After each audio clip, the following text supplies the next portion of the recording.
Assalamualaikum warahmatullahi wabarakatuh. Berjumpa kembali dalam mata kuliah Bahasa Indonesia. Dalam pertemuan kali ini kita materinya berkaitan dengan membangun teks laporan secara bersama-sama, di mana laporan itu ada dua, yaitu laporan penelitian dan laporan kegiatan. Laporan penelitian dan laporan kegiatan disusun menurut teks tertentu. Struktur teks itu terdiri dari tahapan-tahapan yang direalisasikan oleh Genre Mikro yang sesuai dengan isi dan fungsi tahapan-tahapan tersebut. Laporan penelitian maupun laporan kegiatan dapat dianggap bagus apabila memiliki ciri-ciri ringkas atau padat, lengkap, logis, sistematis, lugas. Setelah mencermati isi teks, struktur teks, hubungan antara genre makro dan genre mikro, serta ciri-ciri bahasa teks laporan, menyusun teks laporan berdasarkan teks laporan yang sudah ada dengan cara rekonstruksinya. Merekonstruksi teks laporan adalah menyusun kembali teks tersebut dengan menggunakan bahasa kita sendiri, tetapi dengan tetap mempertahankan struktur, teks isi, dan genre mikro yang ada. Dalam mengungkapkan hasil rekonstruksi, kita bisa menempuh tata cara sebagai berikut. Yang pertama, tentukan teks laporan yang akan Anda rekonstruksi. Yang kedua, bacalah teks laporan itu dengan teliti dan pahamilah struktur teks beserta isinya. Yang ketiga, ringkaslah tahapan demi tahapan pada struktur teks itu dengan kalimat-kalimat Anda sendiri, tetapi tidak mengubah isinya dan genre mikro yang ada. Yang keempat, rangkaikanlah ringkasan dari setiap tahapan itu menjadi satu kesatuan. Yang kelima, sebelum dianggap sebuah kesatuan ringkasan akhir, periksa kembali apakah rangkaian ringkasan itu sudah disusun dengan bahasa Indonesia yang baik dan benar. Yang keenam, kesatuan ringkasan akhir yang telah diperiksa ulang yaitu adalah rekonstruksi yang dihasilkan. Tadi itu berkaitan dengan merekonstruksi teks laporan. Nah, sekarang berkaitan dengan menyusun teks laporan yang baru. Nah, laporan yang akan disusun meliputi laporan penelitian dan laporan kegiatan. Nah, dalam menyusun kedua jenis laporan itu, model laporan penelitian kali ini kita tentang kearifan lokal. Kita boleh mencontoh struktur teksnya, genre mikro yang digunakan di dalamnya, dan formulasi bahasanya. Tetapi persoalan yang diteliti atau kegiatan yang dilaksanakan berasal dari inisiatif sendiri. Selanjutnya, membangun teks laporan secara mandiri.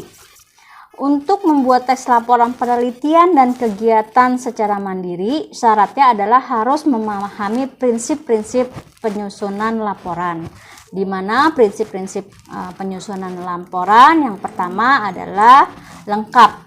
Artinya, data dan fakta yang diberikan harus lengkap dan memuat semua data yang sedang dibahas dan diperlukan. Yang kedua, jelas. Artinya, dalam laporan tidak ada penafsiran yang tidak sesuai atau berbeda. Nah, hal ini dapat dicapai dengan cara penggunaan bahasa yang benar serta komunikatif dan mudah dipahami. Yang dimaksudkan tidak ada penafsiran adalah tidak ada data yang dibuat-buat ataupun dikarang oleh penulis. Semuanya harus real dan nyata sesuai dengan fakta dan data yang ada. Yang ketiga, prinsip teks laporan adalah benar. Artinya data yang digunakan harus benar sehingga memudahkan dalam mengambil keputusan. Serta pembaca juga dapat mendapatkan informasi dan pengetahuan yang benar tentang topik yang sedang dibahas. Yang dimaksud data yang benar adalah data yang memuat segala keterangan dan fakta yang sesuai dengan tepat dengan informasi yang disampaikan. Yang ketiga adalah sistematis. Artinya teks disusun berdasarkan struktur yang sudah ditentukan agar lebih mudah untuk dipahami. Yang penyusunan paragraf meliputi pernyataan umum dan aspek yang dilaporkan agar tidak terjadi rancu ataupun membuat pembaca menjadi bingung terhadap teks yang disajikan. Yang kelima adalah objektif. Artinya penulis bersifat apa adanya dalam menyampaikan berita di dalam pemaparan teks tersebut. Yang artinya penulis tidak menambahkan berita-berita buatan sebagai bumbu agar berita terlihat menarik ataupun dapat menambah minat pembaca dengan membuat atau suatu kebohongan yang tidak dapat dipertanggungjawabkan oleh penulis. Yang keenam, tepat waktu. Artinya laporan disusun sesuai batas waktu yang telah ditentukan sebelumnya, agar fungsi laporan yang diberikan dapat sesuai dengan keperluan atau kebutuhan pembaca. Sedangkan struktur teks laporan penelitian adalah yang pertama abstrak, kedua pendahuluan, tiga landasan teori dan tinjauan pustaka, keempat metodologi penelitian, lima hasil penelitian dan pembahasan, enam penutup. Sedangkan untuk struktur teks laporan kegiatan, yang pertama ringkasan, kedua pendahuluan, ketiga persepsi kegiatan, yang keempat pelaksanaan kegiatan, dan lima penutup. Demikianlah untuk berkaitan dengan membaca teks ataupun membangun teks secara bersama-sama dan secara mandiri. Jadi kita harus paham betul antara struktur laporan penelitian dan laporan kegiatan, baru kita bisa menyusun teks laporan secara bersama-sama dan secara mandiri.